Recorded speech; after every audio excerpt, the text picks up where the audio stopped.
I remember at one point we'd written this kind of utopian street, you know, where all these people live side by side. The Vietnamese person lived next to the Russian person who lived next to the Italian person across the street from the Vietnamese person. All that. They all intermarried and it was all lovely. But at one point we thought, are we being too sort of pie in the sky? Does this street really exist exactly as we imagined it? And we come to Brunswick and it does.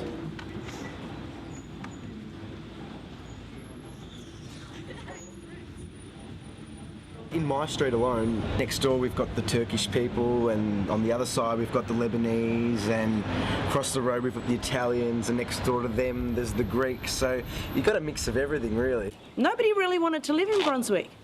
This is where you came, where you couldn't live anywhere else. The thing about Brunswick as well, as little as 30 years ago, it was a really tough, rough place. Very industrial, very poor, very working class, and some of the people who'd been living there all that time said, just up the road there was a pub and there were fights every Saturday night and there was blood on the pavement and it was a really tough place. Brunswick now it's got sort of got the best of both worlds. It's still got a little bit of industry. It's still very working class, but it's becoming quite gentrified. But it's got the really good thing about it is it's got this fantastic mix. You've got the kind of grandparent generation, the kind of Italians and Greeks and Maltese.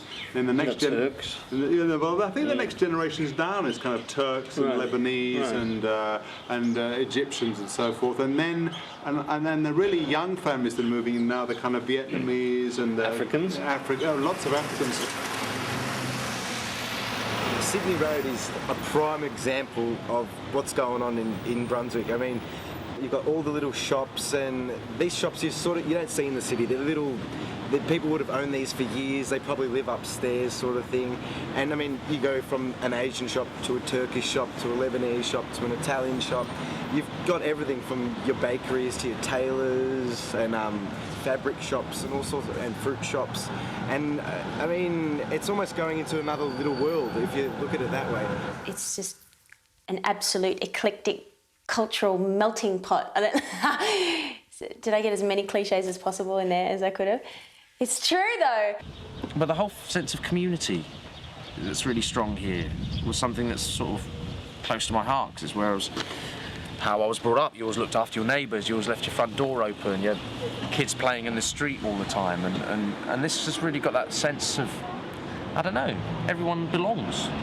I think because it's so many different cultures and religions, ethnicities and everything, it's just so you can be anyone and everyone's very accepting. No one's there's no pretensions or people staring at you wondering what you're wearing or who you are or anything. So I feel really, really good there, and there's great food and great coffee. It's awesome.